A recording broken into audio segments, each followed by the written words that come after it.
근데 이 사람 유년 시절부터 얘기를 해야 돼요. 요 유년 시절을 이야기하지 않으면 샤넬은 사실은 여성들에게 블랙, 그죠? 검정색 옷을 입게 한 선구자 같은 사람입니다. 아, 이거 설명이 안 되는 거예요. 몇 년도에 어디서 태어났다. 이런 얘기는 그냥 인터넷 찾아보세요. 아버지가 행상이에요. 완전 떠돌이 행상. 그냥 보따리? 술 주정꾼에. 그렇죠. 엄마는 오빠랑 같이 살다가 이 떠돌이 행상한테 이제 눈이 맞아서 네. 야반도주 하던 나가가지고 살면서 애를 키웠어요. 일자 무식에 뭐 노동력이라고는 세탁하는 능력 정도니까 그 당대 사회 계층에서도 가장 밑바닥이었던 사람인 거죠. 네. 그런 부모 밑에서 샤넬이 태어납니다. 둘째 딸이에요. 근데 다행히 어린 시절 자랐던 마을이 장인들의 마을입니다. 다양한 물품들을 만드는 장인촌에서 자라다 보니까 그 장인들이 어떻게 작업하고 만들고 하는 걸 눈에 조금은 담았을 거예요. 12살에 엄마가 죽으면서 아버지는 뭐 책임감이 워낙 없는 인간이니까. 장돌백이니까. 그렇죠. 뭐 바로 그냥 고원에 집어 던졌죠. 애들을. 예. 근데 이제 왜 이런 얘기를 하냐면 자서전이나 네. 위인전들을 보면 그냥 이런 식이에요. 성심수도회라고 하는 데서 운영하는 수녀원 부설 고아원에서 그냥 뭐 외롭게 잘 자랐다. 18살에 그 기관을 나왔다. 딱 요렇게밖에 설명이 없어요. 근데 그게 안 돼요. 그렇게 설명은 안 되는 게 우리가 생각하는 일반 고아원이 아니었기 때문에 그래요. 그 기관이 사회복지기관 같은 것이고 놀랍게 정치적으로 되게 보수적인 기관이고 그런데 더 놀라운 건 여성들도 한 자리를 할 수 있게끔 민주적으로 운영되는 기관이었다라는 거예요. 그러면서 여자가 진취적으로 성공하려면 임신의 나락에 빠지면 안 된다. 아이를 키우는데 네 삶을 다 바치지 말고. 그걸 누가 그렇게 가르쳤어요? 거기 있는 수녀원. 수녀들이? 예. 좀 이상하다. 신기하죠. 정작 자기들은 수녀가 됐으면서? 예. 이런 게 사실은 되게 최근에 밝혀졌어요. 근데 보수적이라고 보수적이란 건 뭐냐면 네. 당시에 카톨릭이 프랑스 정부랑 사이가 안 좋았거든요. 이 카톨릭은 보수적인 사람들이 많았대요. 왕정주의 시대들, 그러니까 17, 18세기 막 루이 시대 이런 데를 더 지향하던 사람들이죠. 왜냐하면 이때만 해도 카톨릭이 이 한 나라를 이끄는 기관 중 하나였잖아요. 근데 샤넬이 태어났을 때만 해도 탈종교화를 꿈꾸던 시대다 보니까. 세속 정부고. 그렇죠. 카톨릭은 아무래도 왕당파에 가깝지. 그렇죠. 네. 그러다 보니까 보수적인 성향이 정치 있지만 성향은 그랬고. 그렇지만 정작 아이들은 굉장히 진취적으로 길러내려고 했던 거죠. 묘한 아이러니네. 그렇죠. 그런 아이러니 속에서 샤넬이 자랐습니다. 정치적으로는 보수적이지만 그렇죠. 여성도 자기 역할이 있다. 라고 그런 것들을 것에서. 어느 정도 내면화를 했을 거다라고 역사가들은 추정하는 거예요. 선생님의 추정입니까? 아니요. 많은 역사가들이. 그런데 샤넬은 지 손으로 책을 안 썼습니다. 항상 다른 사람의 입을 빌려서 그 사람한테 인터뷰를 해서 책을 썼어요. 제가 왜 자꾸 열을 올리면서 얘기하냐면 그 기록들이 다 틀리기 때문에 그래요. 거짓말했겠지. 그렇죠. 자기 인생 포장했겠지. 그렇죠. 그건 당연해요. 근데 저는 이제 역사가다 보니까 샤넬에 관련되어 있는 외국 자료들, 책들이 한 78권 정도 되는 걸 다 읽어봤는데 유년 시절의 기록들이 다 틀려요. 청년 시절의 기록도 다 틀리고. 그거 이제 샤넬이 그때 윤색에 쓴 거예요. 그렇죠. 예. 포장한 거죠. 예. 컬러링을 한 거예요. 쉽게 말해서. 아니 그거는 누구나 다 인정합니다. 그러다 보니 가장 객관적으로 볼 수 있는 것들을 그나마 최근에 와서 정리가 됐고. 그 어린 시절에 그렇죠. 그 이후의 패션 방향성을 결정짓는 특성들을 배웠을 것이다. 그렇죠. 그 중에 하나가 유년 시절에 네. 그런 영향들이 있었고 여성의 사회적 역할. 예. 너 남자에 종속되는 거 아니다. 그렇죠. 자, 어린 시절이 고아원인데 네. 정치적으로는 보수적이지만 여성들의 역할을 강조하는 그런 수녀원들에 교육받았다. 네, 마리아 성심회라는 기관입니다. 그것도 사실은 표명이 안 되어 있는 책들이 많아요. 그 기관에 대해서. 그냥 오버진 수녀원에서 자랐다 이렇게만 돼 있고 말이 안 나온다고요. 이 사가로서 부실한 기록들에 대해서 화가 많으시구나. 그렇죠. 이게 왜냐하면 한 78권을 읽어봤는데 너무 간극들이 많고 틈새가 많아서. 78권이요? 예. 저희 월말에 딱 맞는 분이시다. 그래요? 예, 쓸데없이 지나치게 깊이 파고드는 네. 그렇죠. 완전히 그 덕후예요. 네. 끝을 봐야 돼. 그렇죠. 그래서 오늘 좋아요. 예. 이 채널 언니 빨리 이 고정하시고 샤넬 얘기해야 되는데 자, 그래서 이제 18살에 기관을 나왔는데 카톨릭 학교를 갑니다. 예. 이제 요거는 유료예요. 돈을 내야 가는 선생님 데인데. 중간중간 말씀 드시면서 네네. 하세요. 말씀 너무 유리- 길게 하시니까. 아, 죄송해요.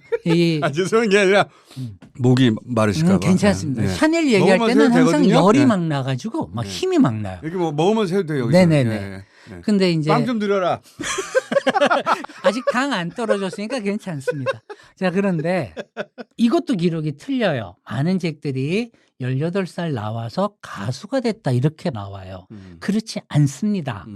처음 나와서 기숙사 학교를 가서 2년을 다닙니다. 예비 신부 학교 이런 데를 갔는데 거길 나와야 좋은데 시집을 가는 거죠. 그 자, 시절에. 그런데 샤넬은 돈이 없잖아요. 일해야 되는 거예요. 마루 바닥 청소하고 설거지하고 예비 신부학교는 예. 다들 가는 거였어요? 아니면은 부자들 있는 집에 어린 시절부터 신분 상승 욕구가 강했네. 어마어마. 그게 처음부터 죽는 날까지 이어집니다. 예. 그 정말 잘 찝은 거예요. 그게 돼야 제가 잘 찝습니다. 네, 아주 오늘 좋아요. 오늘 말 잘 나오는데 그래가지고 이제 여기서부터 이제 드디어 사단이 납니다. 샤넬을 스타로 만들었던 1900년대 초반에 그 리틀 블랙 드레스라는 게 있어요. 오드리 헵번이 입었던 거? 그렇죠. 그 옷의 탄생이 이제 본격적으로 시작이 됩니다. 여기서 예, 영감을 왜일까? 얻었다. 이제 그 이유가 나옵니다. 책에는 안 나와요. 그래서 그러니까 열받으니까. 근데 샤넬이 일기장에 한두 줄씩 남겨놓습니다. 그걸 이제 프랑스 국립기록보관소 가서 읽다가 우연하게 발견한 것들도 있고 그런데 이런 겁니다. 예배 학교에 왔다. 근데 나는 돈이 없잖아. 그러니까 쟤들은 예배 볼 때도 상석에서 보고 나는 돈이 없는 하단에서 무릎 꿇고 예배 보고. 예, 대접이 틀려요. 교복이 틀려요. 있는 집 애들은 흰 옷을 입어요. 없는 집 애들 일해야 하잖아요.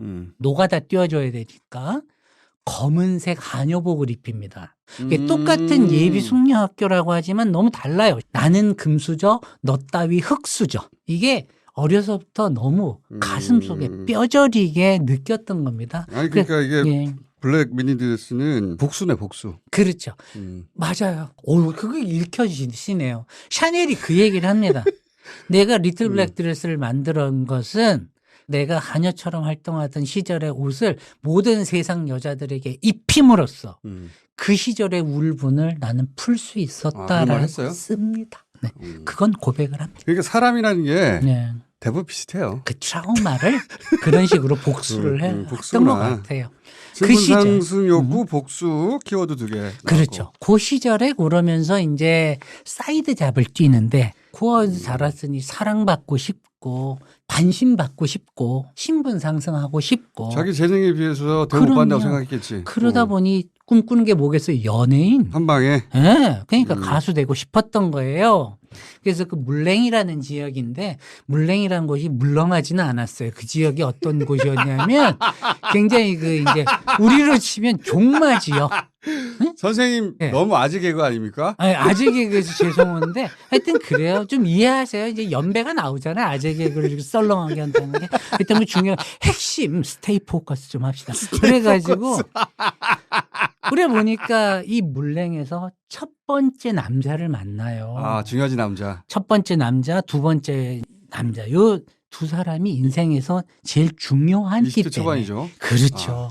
그렇지. 22, 셋 요럴 때입니다. 가진 네. 것도 없고 하지만 재능은 있고 그렇죠. 섬세하고 똑똑한데 신분 상승 욕구를 강해. 그렇죠. 그러면 남자가 중요하죠. 그렇죠. 근데 그 물냉이라는 곳이 네. 물렁하지 않은 게 군부대가 많이 있는 곳이에요. 아. 네, 이제 거기 카페에서 누가 코코를 보았니? 뭐 이런 노래를 부른 겁니다. 그래서 코코 샤넬 됐구나. 그래서 그 꼬꼬라고 하는 애칭이 붙은 거. 오케이. 근데 중요한 거는 여기에서 이제 드디어 군인들 중에 가장 잘 나가는 놈. 돈 많은 그렇죠. 계급 있는 돈 많고 계급 있고. 폴로 경기도 짱 잘하는. 근데 집안이 완전 금수저라서 우리로 치면 방직회사 그룹 회장님 아들인 거예요. 어떤 그룹의 아들이라고요? 방직회사.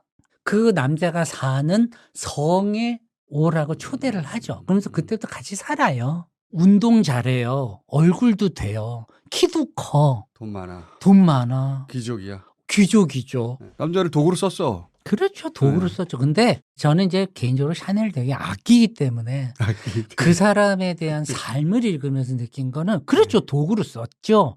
그러나 중요한 건 우린 누구나 사람을 목적으로만 다루지 않고 수단으로도 인간을 다뤄요. 그렇죠. 그런데 사람을 만나서 그 사람이 가진 장점들을 정말 잘 흡수해요. 샤넬에겐 그 특성, 그 장점이 하나 있어요. 그 사람을 연구하면서 아 이거 하나만큼은 참 부럽다라고 느꼈던 겁니다. 잘 뽑아먹은 거죠. 그렇죠. 뽑아먹은 거. 네. 그래서 오죽하면 어떤 역사책에는 흡혈귀처럼 그 사람의 장점을 흡수하는 매력을 갖고 있었다. 좀 애틋한 면이 있네. 듣고 그렇죠. 보니까. 그런 면이 좀. 자 여기서 중요한 거. 발상은 그때도 결혼은 안 했습니다. 발장이라는 남자예요. 에간 발상이죠. 근데 인기 있는 여자들이 그 성에 초대가 될 거 아니에요. 근데 이 남자가 말을 기가 막히게 타는 사람이에요. 말을 잘 탔어. 자, 그 사람 그 장점을 빨아먹었으니까. 말 타려고 바지를 만들었구나. 그렇죠. 아. 우리는 기마자세라는 걸 이미 알죠. 사람들은 다 그렇게 말을 탔을 거다라고 알고 있지만 안 그런데요. 치마 입고 탔구나 그때는. 치마 입고 탔고 걸터서 앉아서 타지 않았어요. 옆으로 탔구나. 요러고 탔어요. 옆으로. 다리를 모으고 이렇게 옆으로 해서 걸터 앉아서 탔단 말이에요. 서양 명화 중에 되게 많아요. 그런 걸 그려낸 모습이. 그런 거 본 것 같다. 얼마나 불편하겠습니까. 근데 놀랍게 발장이 남자들처럼 타는 법을 가르친 거죠. 그래서 남자들이 그 승마 바지나 재킷 이런 거를 발장은 그걸 에로틱하게 접근했을 거예요. 에마. 그럴까? 근데 놀랍게 그런 기술을 가르쳤습니다. 그래서 승마를 잘하게 된 거예요. 나도 승마를 지금 5년째 하고 있는데 말 제대로 타기가 쉽진 않거든요. 근데 그렇게 가르쳤죠. 근데 두 번째. 발장은 에로틱하게 접근했어요. 그렇죠. 에로틱할 수 있죠. 왜냐하면 그 발장이 살고 있는 샤토 드 루아얄리에라고 하는 왕의 성이라는 그 별칭을 가진 그 사람의 성은 일종의 가든 파티를 매일 여는 사교 클럽 같은 곳이었으니까. 상류층에. 그렇죠. 잘 나간 놈들 다 모이는 거고. 근데 귀족들이 끌고 오는 여자들은 그 당대에 가장 잘 나가는 매춘부들이거든요. 가장 상류층 옆에 있을 만한 미모를 가지고 화려한 보석과 드레스 이런 걸 입은 사람들이 왔겠죠. 아유, 첫 남자가 중요했네. 중요하죠. 그 문을 열어준 거예요. 프랑스 사교계의 문을 열어준 거예요. 내 신분은 비천했어. 그렇죠. 근데 순식간에 가장 고급스러운 옷을 입은 그렇죠. 젊은 여성들 눈앞에 쫙 펼쳐지는 거 아니에요. 한마디로 아싸에서 인싸로 진입하게 되는 그 문에 선 겁니다. 그때 엄청나게 흡수했겠네. 그렇죠. 너무 좋은 지적이에요. 패션사를 공부하다 보면 옷만 공부하는 게 아닙니다. 당대 화장품, 향수 그런 걸 언제 배웠겠어요. 샤넬이. 당대 가장 잘 나가는 남자들을 유혹하는 기술을 가지고 있는 사람들과 어울리다 보니 물론 거기에서도 왕따였죠. 그러니까 더더욱 관찰했겠죠. 그렇죠. 샤넬의 대학은 거기였어. 샤넬 대학이죠. 쉽게 말해서. 샤넬이 거기서 입학을 한 그렇죠. 거야. 그렇죠. 오라오라. 이거 완전 살아있는 교육을 본 겁니다.